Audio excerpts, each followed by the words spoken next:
چند جملے آپ کی خدمت میں بیان کرنا چاہوں گا۔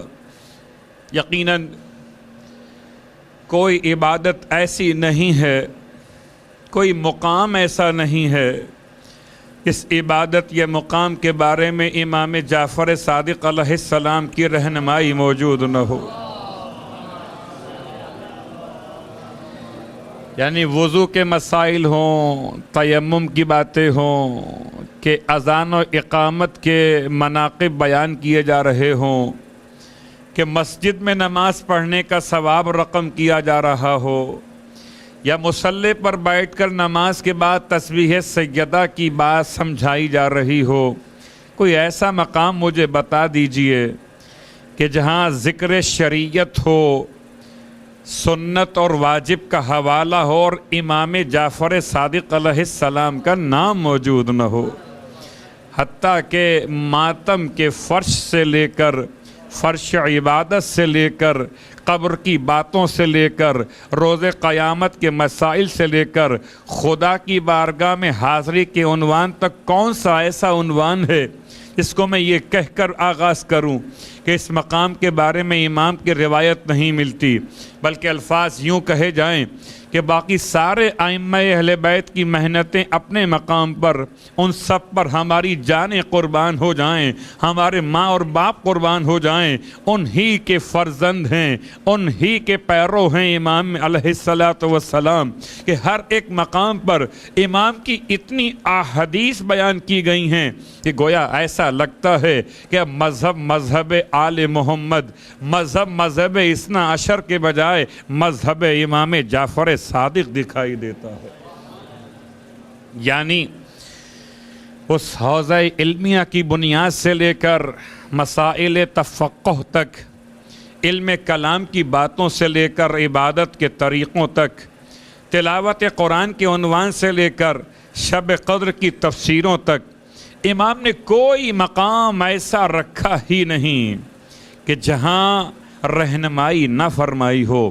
گویا امام علیہ السلام کے تمام تر خدمات کو بیان کرنے کے لیے، آپ کی دعاؤں کو سمجھانے کے لیے ایک مکمل مجلس نہیں بلکہ مکمل عشرہ چاہیے، علماء ہوں، خطبہ ہوں، اور امام کی سیرت کے عناوین پر گفتگو کی جائے۔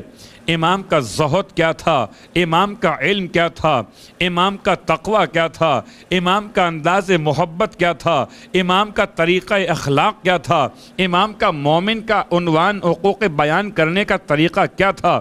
امام علیہ السلام کی بارگاہ سے اور روایت بیان کرتے ہوئے بات کو آگے بڑھائیں کہ امام جعفر صادق علیہ السلام ارشاد فرماتے ہیں،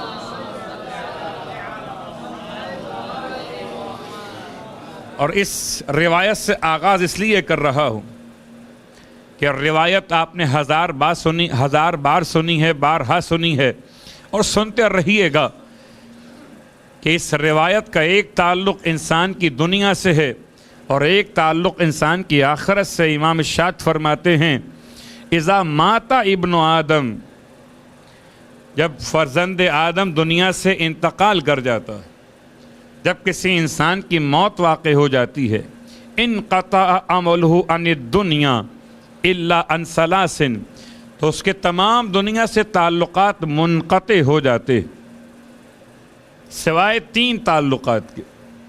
تمام تر اشیاء سے تعلقات ختم ہو گئے۔ کل تک یہ مکان میرا تھا، جب میں نہ رہا تو یہ مکان بھی میرا نہ رہا۔ اب یہ مکان کس کا ہے؟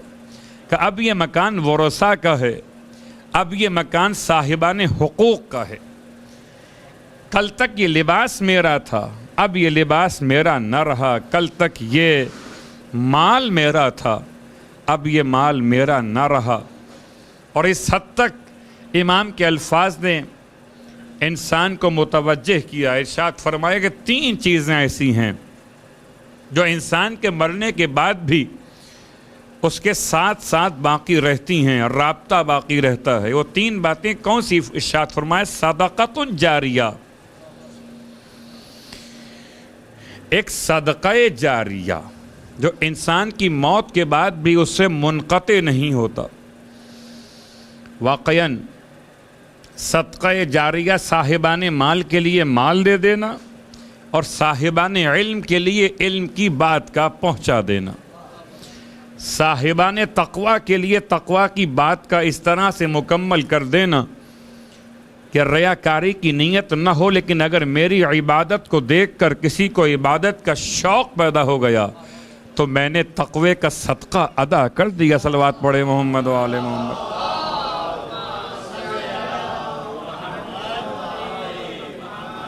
ایسا ہوتا ہے، ایسا ہوتا ہے، یہ اس میں کوئی شک نہیں ہے۔ یہ اپنے مقام پر ہے کہ انسان کہے کہ اول کون ہے، سابق کون ہے، جس نے تشویق دلائی وہ کون ہے۔ ایک چھوٹی سی روایت، اللہ کے رسول کی بارگاہ میں ایک شخص سائل نے سوال کیا ہے کہ مجھے امداد چاہیے، ہے کوئی میری امداد کرنے والا؟ اللہ کے رسول کی بارگاہ میں تمام لوگ بیٹھے ہوئے۔ ایک مرتبہ ایک صحابی نے اٹھ کے اس کی امداد کی ہے، اور اس کی امداد کو دیکھ کر باقی آہستہ آہستہ لوگ اٹھنے لگے اور اس کی امداد کرنے لگے۔ ہوتا ہے ہمارے یہاں اس کو کہتے ہیں کہ جیسے لوگوں کا رویہ ہو ویسے باقی لوگ بھی اسے اختیار کر لیتے ہیں، یا مثال میں بڑی آسان دوں، وہ بہت غلط مثال تھی، میں نے روک لی۔ آج کل ٹریفک کے مسائل میں رانگ سائڈ چلنا ایک ایسی روش بن گئی کہ ایک گاڑی اگر غلط چل رہی ہے تو اس کے پیچھے پیچھے اور گاڑیاں بھی راستہ بنا لیتی۔ یہاں مثال فعل غلط ہے، وہاں مثال فعل درست ہے کہ اللہ کا رسول کی بارگاہ میں سائل کا سوال ہے، سب پر خاموشی طاری ہے، جس نے اول اٹھ کر امداد کی ہے باقیوں نے دیکھا دیکھی شرما حضوری کہ لاؤ ہم بھی اس کار خیر میں شریک ہو جائیں۔ اللہ کے رسول نے ارشاد فرمایا باقی سب اپنے مقام پر جو دے رہے ہیں ان کو اس کا ثواب ملے گا، لیکن جس نے آغاز کیا اس کے نامہ اعمال میں اپنے عمل کا بھی ثواب اور دیگر افراد کے عمل کا بھی ثواب لکھا جائے گا۔ تو صدقہ جاریہ یعنی ایک انسان کا اس طرح سے نماز شب کا ادا کرنا، اس انداز سے مولا حسین کی زری کو پکڑ کر رونا اور فریاد کرنا کہ دوسروں کے لیے نمونہ عمل قرار پائے، یہ بھی صدقہ جاریہ ہے۔ مثال بڑی آسان سی، بہت اچھا ہے انسان کے لیے کہ انسان زبان سے کوئی بات کہے اور قبول کی جائے، اس سے زیادہ عمدہ یہ کہ انسان اپنے عمل کو ایسا کر لے کہ اس کے عمل کو دیکھ کر لوگوں کے عمل کی اصلاح ہو جائے۔ لیکن صدقہ جاریہ، لفظ جاریہ، خیر یہ تو مکتب اہل بیت کا مجمع، یہاں تو مسلسل صاحبان علم، صاحبان فضیلت آ کر اپنے علم سے اور اپنے فضل سے افادہ کراتے رہے اور مومنین استفادہ کرتے رہے۔ بس ایک جملہ سرکار ختم یہ مرتبہ صلی اللہ علیہ وآلہ وسلم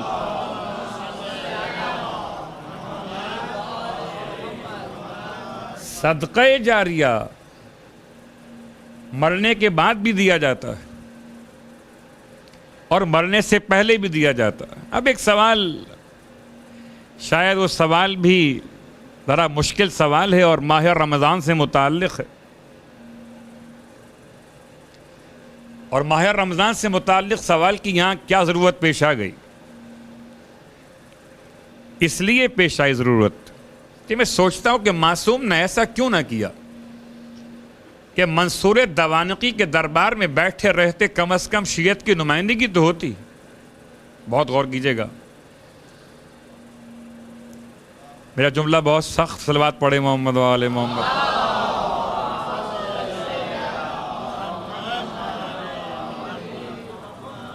کیا مطلب؟ آسان کر لیتے ہیں مطلب کو، کہ جب فقہ بنائے جا رہے تھے، جب امام کے نام نہاد شاگردوں کو امام بنایا جا رہا تھا اور درباروں میں ان فقہ کے ائمہ کی نمائندگی خود ان کے اپنے وجود سے یا ان کے مبلغین سے ہو رہی تھی، تو تلاش کیجئے کہ کیا ائمہ اہل بیت نے ان دربار ہائے شر اور فتنہ و فساد میں کسی اپنے نمائندے کو معین کیا تھا کہ جی مکتب اہل بیت کا کوئی نمائندہ بیٹھا ہوا تو ہو؟ اگر ائمہ اہل بیت نے دربار باطل اور فتنہ و فساد میں اپنے کسی نمائندے کو معین نہیں کیا تو آج کا کوئی بھی شخص یہ کہہ کر کسی فتنہ و فساد کی محفل میں جا کر بیٹھنے کے جواز کو تلاش نہ کرے کہ ہم تو شیعت کی نمائندگی کر رہے ہیں۔ صلوات پڑھیں محمد و آل محمد۔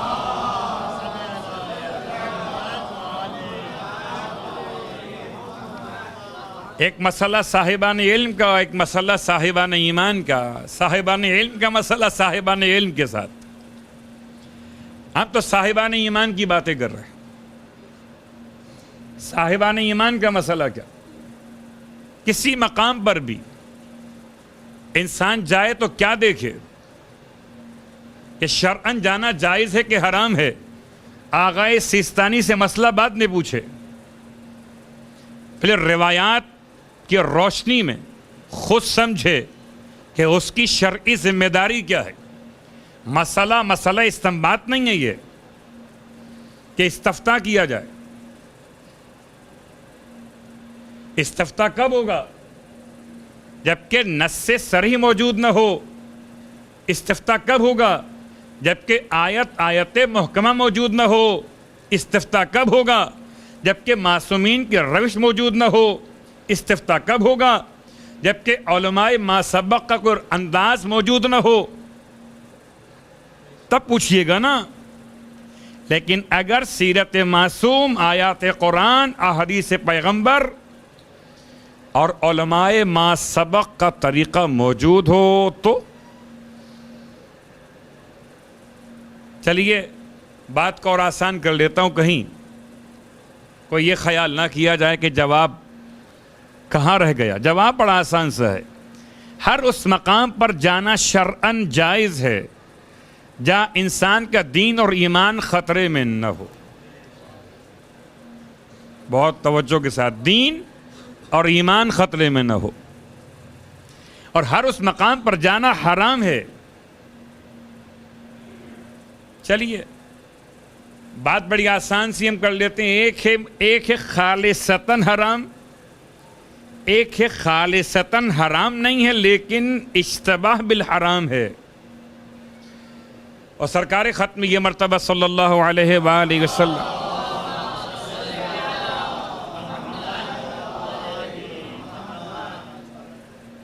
اللہ کے رسول ان دونوں مقامات سے بالکل الگ ہیں۔ یہودیوں نے پیغمبر کا امتحان لیا تھا کہ ہم نے سنا کہ پیغمبر کی پہچان یہ کہ وہ حرام نہیں کھا سکتے۔ پہچان کیسے ہو؟ اختبار کیسے کیا جائے؟ کہ جملہ ہے واقعے کا، تاریخ کا، کہ ایک ایسا گوشت کہ جو حیوان چوری کیا گیا تھا، اس کے گوشت کو تیار کر کے پیغمبر کی بارگاہ میں بھجوایا گیا۔ جن کا مسئلہ شرعی مختلف تھا ان کے لیے اور بات تھی، پیغمبر نے ہاتھ بڑھایا ہی نہیں۔ پوچھا گیا آپ کیوں نہیں کھاتے؟ یہ تو حلال ہے۔ ارشاد فرمائے میرے پروردگار نے مجھ پر مال حرام سے اجتناب لازم قرار دیا، اور میرا پروردگار حرام سے میری حفاظت فرماتا ہے۔ پھر آزمایا گیا، اچھا یہ مال حرام تھا، خالصتاً چوری کا مال تھا، اب مال حرام اشتباہ کیا جائے جو حرام سے مشتبہ ہو، اس سے اختبار کیا جائے۔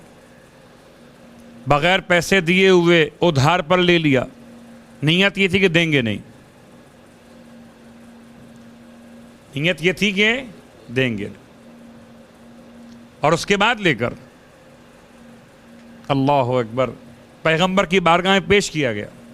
آپ نے ہاتھ پھر روک لیا، پوچھا گیا اب کیا مسئلہ ہے؟ کہ میرے پروردگار نے جیسے مجھے حرام سے بچایا ویسے مجھے اشتباہ بالحرام سے بچایا ہے۔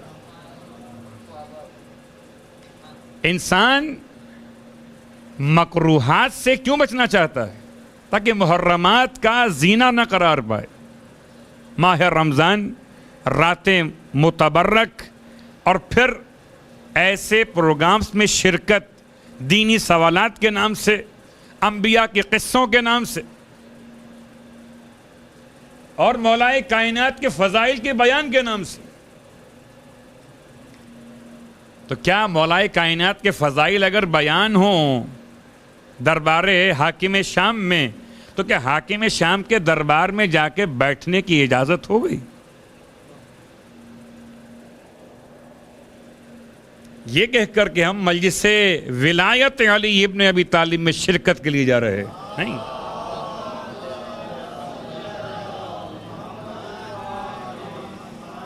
تو جواب بڑا آسان سا، جہاں پر دین اور ایمان خطرے میں ہو، دین اور ایمان دونوں، عقیدہ اور عمل دونوں، عقیدہ اور عمل دونوں، ہو سکتا ہے کہ آنکھیں محفوظ ہو جائیں، اب بڑے متقی ہوں،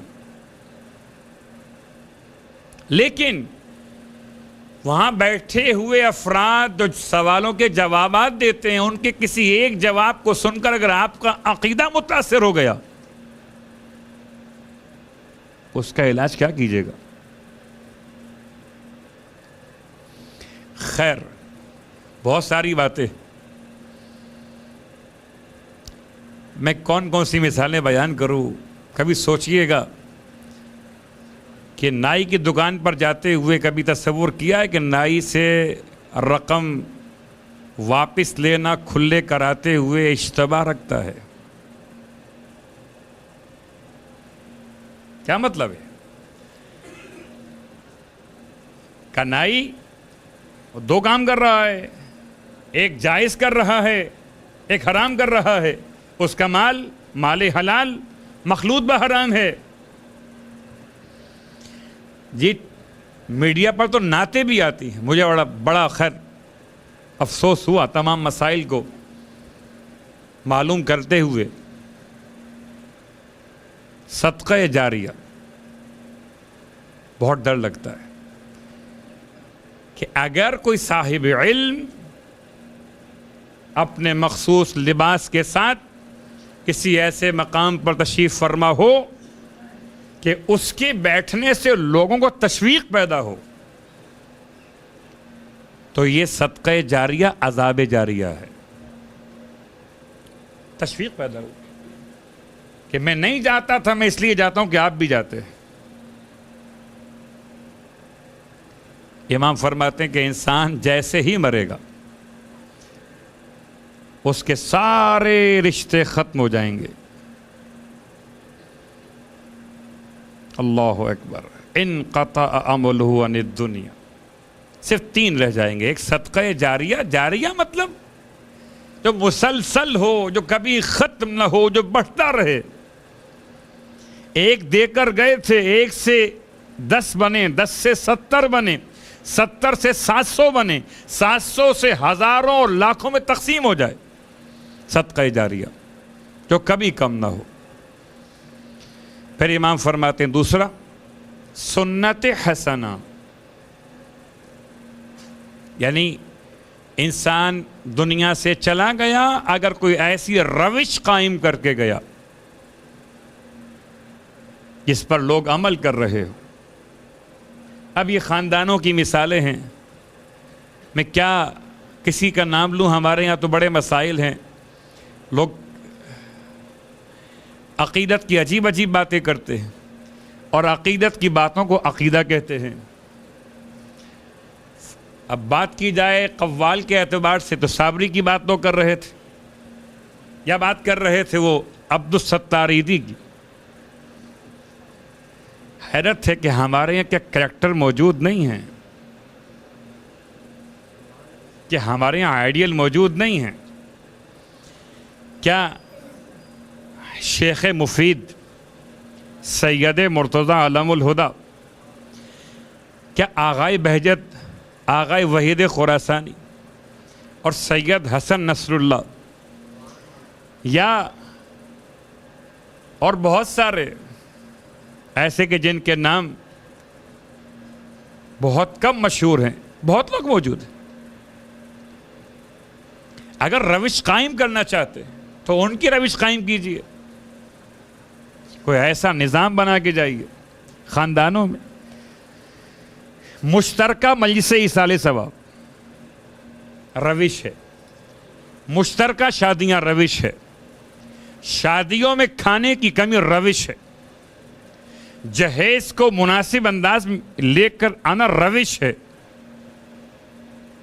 اسلامی شادی کا انداز اختیار کرنا روش ہے، نکاحوں کا امام بارگاہ میں انعقاد روش ہے، قائم کیجئے۔ اپنے علاقے میں دعائیں توسل و دعائیں ندبہ کا عنوان قائم کیجئے، روش ہے۔ اور جو اچھی روش قائم کرے گا، امام جعفر صادق علیہ السلام ارشاد فرماتے ہیں،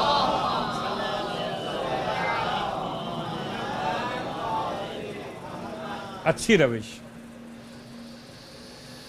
واقعاً انسان دنیا سے چلا جائے گا، امام فرماتے ہیں، مگر روش جو سنت حسنہ ہو۔ کچھ لوگ ہیں جو بدعت حسنہ کی بات کر رہے تھے، امام نے اپنے ماننے والوں کے لیے سنت حسنہ کی بات کی۔ اور تیسری اور آخری بات امام فرماتے، اولاد صالح۔ ویسے تو بہت سارے انداز ہیں امام کی سیرت کے، لیکن تربیت کے باب میں بچے کا نام رکھنے سے لے کر بچے کے اول روز کے تمام مستحبات سے لے کر اور آخر تک ہر ایک پہلو کو امام نے مکمل بیان کیا ہے۔ آئیے امام علیہ السلام کی ایک اور روایت جو میرے اور آپ کے لیے اب روش بن سکتی ہے امام کی سنت پہ عمل کرتے ہوئے۔ امام ارشاد فرماتے کہ تمہیں چاہیے کہ تم اپنے سے بڑے افراد کا بھی احترام کرو، اور تمہیں چاہیے کہ تم اپنے جو تمہارے ہم سن افراد ہیں، ہم عصر ہیں، ان کا بھی احترام کرو، اور جو تم سے کم سن ہیں ان کا بھی احترام کرو۔ راوی کو ہضم نہیں ہوا، راوی نے سوال کر لیا، ہم تو سمجھتے ہیں مولا کہ کبھی ہمارا بھی احترام کیا جائے، چھوٹے ہمارا احترام کریں، کہ ہمارے دوستوں میں سے کیا ان سے احترام کیا جائے۔ امام سے سوال کیا کہ مولا ان تمام کا سبب کیا ہے؟ حکمت کے بغیر تو امام کوئی بات بیان فرماتے ہی نہ تھے۔ ارشاد فرمایا، اس نے جو فرزند رسول ہے کہ دیکھو جو تم سے بزرگ ہے اس کا اس لیے احترام کرو کہ اس کا زمانہ تکلیف تمہارے زمانہ تکلیف سے زیادہ ہے۔ کیا مطلب؟ اس جملے کو آسان کرتے، زمانہ تکلیف یعنی میں جب بچپنے میں کوئی نامہ اعمال بند ہونے کی بنیاد پر جو اعمال انجام دیا کرتا تھا، وہ اعمال میرے والدین کے نامہ اعمال میں لکھے جاتے تھے۔ بچے کا مجلس میں آنا، بچے کے نامہ اعمال تو بند ہیں ابھی، کہ رفع القلم عن الصبی والنائم والمجنون، قلم اٹھا دیا گیا 3 پر سے، بچے پر سے، سونے والے پر سے اور مجنون پر سے۔ تو بچے پر کوئی تکلیف وارد نہیں ہے جب تک کہ عاقل و بالغ نہ ہو جائے۔ اب جو یہ اعمال کرے گا، مجلس میں آ کے بیٹھے گا، ثواب کسے ملے گا؟ والدین۔ یہ شرارت کرے گا اور اس کی اصلاح کریں والدین، ثواب کسے ملے گا؟ والدین۔ یہ سجدگاہ اور تسبیح کے پاس آ کر بیٹھے، یہ نماز کی شکل اختیار کرے، ثواب کس سے ملے گا؟ تو میرا نامہ اعمال کھلا کب سے؟ جب سے میں عاقل و بالغ ہوا۔ اور امام فرماتے ہیں کہ تم اپنے سے بڑے کا احترام اس لیے کرو کہ اس پر نماز واجب ہوئی تھی، اس پر روزہ واجب ہوا تھا، اس پر خدا کے سجدے واجب ہوئے تھے تم سے پہلے، اور تم پر خدا کے سجدے واجب ہوئے اس کے بعد، تم پر نماز واجب ہوئی اس کے بعد۔ آسان کر لیتے۔ اس سال ماہ رمضان کے روزے جو عاقل و بالغ ہو گیا قمری اعتبار سے، اس نے واجب کی نیت سے رکھے۔ جو پچھلے سال عاقل و بالغ ہوا تھا وہ 1 سال مقدم۔ صلوات پڑھے محمد۔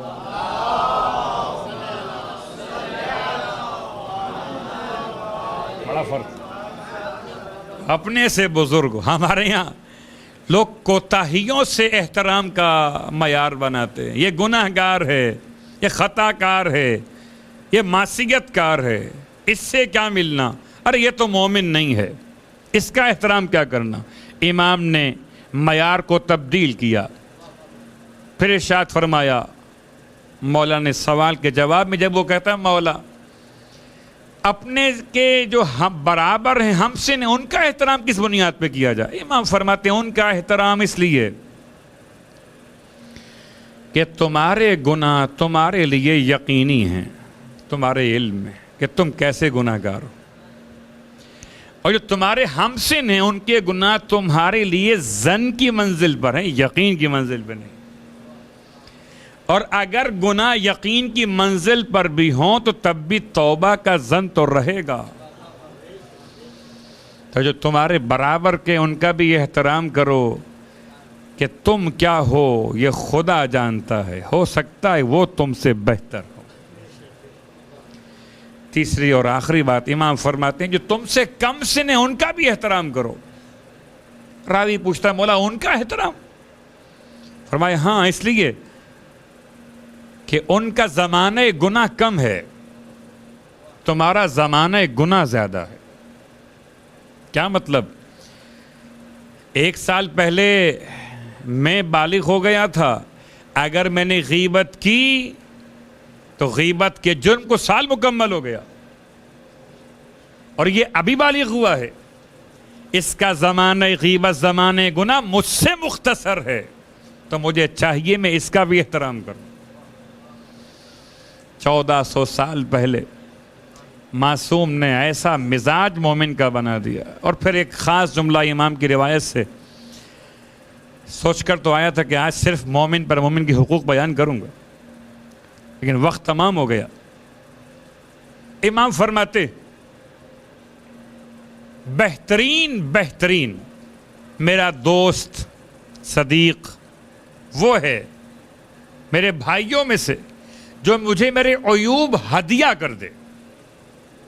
عجیب جملہ ہے، مجھے بہت برا لگتا ہے اگر کوئی مجھے میرے عیب ہدیہ کرتا ہے، مجھے بہت اچھا لگتا ہے اگر کوئی میری تعریف ہدیہ کرتا ہے. یہ ممبر کا مسئلہ ممبر کے ساتھ، ہر مومن کا مسئلہ اس مومن کے ساتھ. بھلا تنقید کس کو اچھی لگتی؟ صلوات پڑھے محمد والے محمد.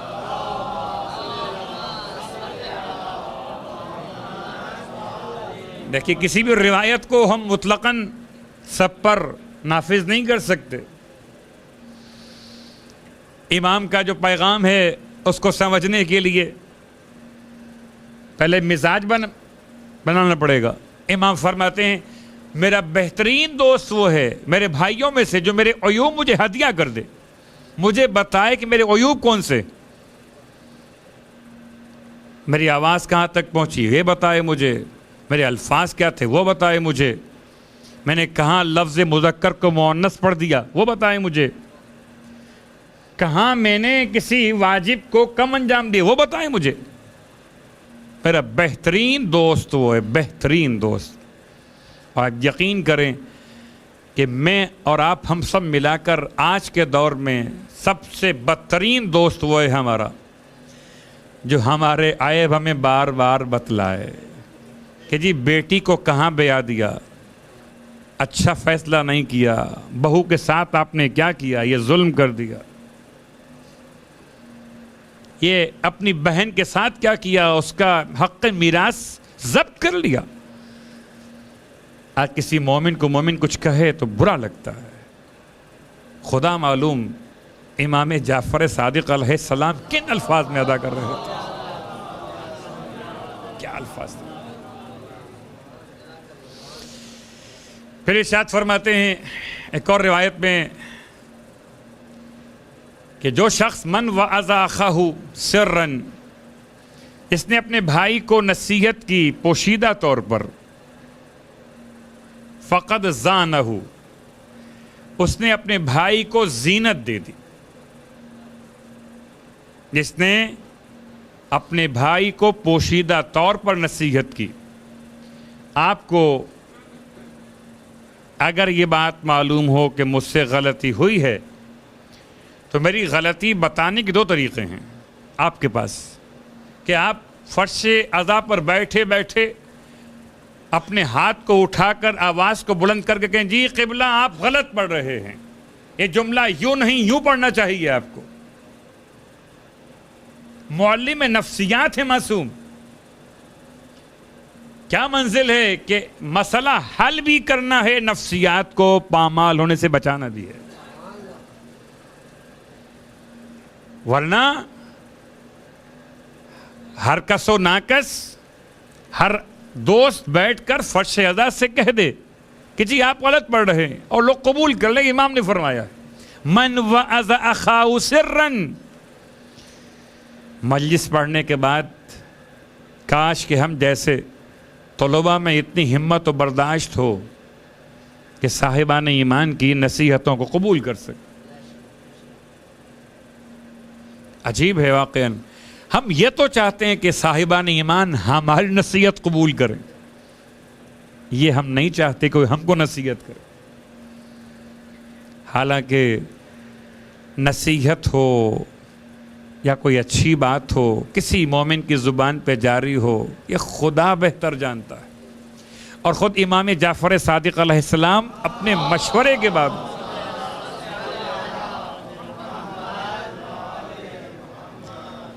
چلیے چونکہ معصوم ہے تو لفظ مشورہ استعمال ہوا، امام اپنے معاملات میں اپنے حبشی غلاموں سے بات چیت کیا کرتے تھے، مشورہ کیا کرتے تھے۔ لوگوں نے پوچھا مولا یہ حبشی غلام اور یہ آپ کو کیا مشورہ دیں گے؟ ان کے نہ علم اتنا، نہ ان کی عقل اتنی، نہ ان کی سمجھ اتنی۔ امام نے کیا جملہ ارشاد فرمایا ہو سکتا ہے خدا میرے حق میں خیر کو ان کی زبان پر جاری کر دے۔ تو انسان اگر مومن اپنے کسی مومن بھائی میں کوتاہی ملاحظہ کرے تو ایک طریقہ یہ کہ سب کے سامنے کہہ دے۔ سب کے سامنے کہا تو فقط شأنہ ومن وعظ اخاہ علانیۃ فقط شأنہ، وہ لفظ امام نے استعمال کیا جو سورہ الکوثر میں خدا نے استعمال کیا، ان شأنک ھو الابتر۔ اگر کسی نے اپنے بھائی مومن کو سب کے سامنے نصیحت کی تو اس نے اس کی دشمنی اختیار کر لی، اس سے دشمنی کا اظہار کر دیا۔ اور اگر پوشیدہ طور پر نصیحت کی، تنہائی میں لے جا کر نصیحت کی، تو اس نے اپنے بھائی مومن کی زینت کا کام انجام دے دیا۔ مجھے حیرت ہے، افسوس بھی ہوتا ہے کبھی کہ اگر میرے یہاں پر کچھ لگا ہوا ہو تو کتنے ملنے والے میرے قریب آتے ہیں، کچھ کہنا چاہتے ہیں، کچھ رک جاتے ہیں۔ کبھی ایسا ہوتا ہے کہ ہم آبا الٹی پہن کر مجلس پڑھنا شروع کر دیتے ہیں۔ اب کوئی کہنا بھی چاہتا ہے کہ مولانا آبا الٹی ہے آپ کی، سیدھی کر لیجئے، یا امامہ آپ نے ترچھا پہن لیا، سیدھا پہن لیجئے۔ یہ مثال میں بڑی سادہ سی دے رہا ہوں کہ وہ ممبر کا تقدس بھی رہے اور مثال بھی واضح ہو جائے۔ اور اپنی ذات کو میں پہلے پیش کر رہا ہوں، صلوات پڑھے محمد و آل محمد۔ ہو سکتا کہ کوئی کہنا چاہتا ہے مجھ سے اور کہ نہیں کہہ پا رہا، لیکن پھر بھی ہمت کر لیتا ہے، اور کرتا کیسے ہے، اس کا طریقہ کار کیا ہوتا ہے؟ قریب آتا ہے، مولانا ایکسکیوز می، ذرا توجہ کیجیے گا، یس سوری پلیز مولانا یہ آپ کا یہ شاید یہاں کچھ لگا ہوا ہے، اگر اس کو ہٹا تو اس کا یہ ہٹانے کا انداز کتنا اچھا لگتا ہے۔ لیکن یہ مومن ہمت کیوں نہیں کرتا جب مجھے غیبت کرتے ہوئے دیکھتا ہے، جب مجھے تہمت لگاتے ہوئے دیکھتا ہے، جب مجھے نماز کے وقت میں کسی اور کام میں مصروف بالکل خاص طور سے دیکھتا، ہمت کیوں نہیں کرتا کہ میری اصلاح کر دے؟ حق ہے مومن پر مومن کا کہ اگر اسے کسی برائی میں مبتلا دیکھے تو اس کی اصلاح کرے، مگر کیسے؟ من وعظ اخاہ سرا، پوشیدہ طور پہ کر۔ اس لیے کہ لباس تبدیل کیا جاتا ہے تنہائی میں، اور لباس میرے بدن کے عیب چھپاتا ہے۔ سب کے سامنے یہ عیب ظاہر نہیں ہوتے چونکہ لباس عیب چھپا لیتا ہے۔ اگر کوئی مومن میرا لباس بننا چاہتا ہے تو تنہائی میں میرے عیبوں پر پردہ ڈال دے، تاکہ جب سب کے سامنے عجیب کیفیت ہے واقعاً۔ خود پسندی اتنی طاری ہو گئی ہے کہ اپنے علاوہ کسی اور کی تعریف سننا قبول نہیں ہے، تو میں اپنے مومن بھائی کی زینت کیوں بنوں، اس کی کوتاہیاں کیوں دور کروں؟ میں تو چاہتا ہوں کہ وہ اور کوتاہی کرے تاکہ اس کی منزلت کم ہو اور میرا مقام بڑھتا چلا جائے۔ عجیب کیفیت ہے، خدا معلوم ہم کب جعفری بنیں گے۔ صرف فقہ جعفر صادق پر عمل کر لینے سے انسان جعفری نہیں ہوتا۔ ارے وہ تو امام مالک کے ماننے والے، امام ابو حنیفہ کے ماننے والے، امام شافعی کے ماننے والے جب کسی مشکل میں گرفتار ہوتے ہیں تو فقہ امام جعفر صادق ان کو مشکل سے نکال لیتا ہے۔ اگر کوئی وقت مشکل میں امام جعفر صادق کی فقہ پہ عمل کر رہا ہو تو جعفری نہیں ہوا ہے جب تک کہ سیرت جعفر صادق کو اختیار نہ کر لے۔ برحمتك يا أرحم الراحمين وصلى الله على محمد وآله الطاهرين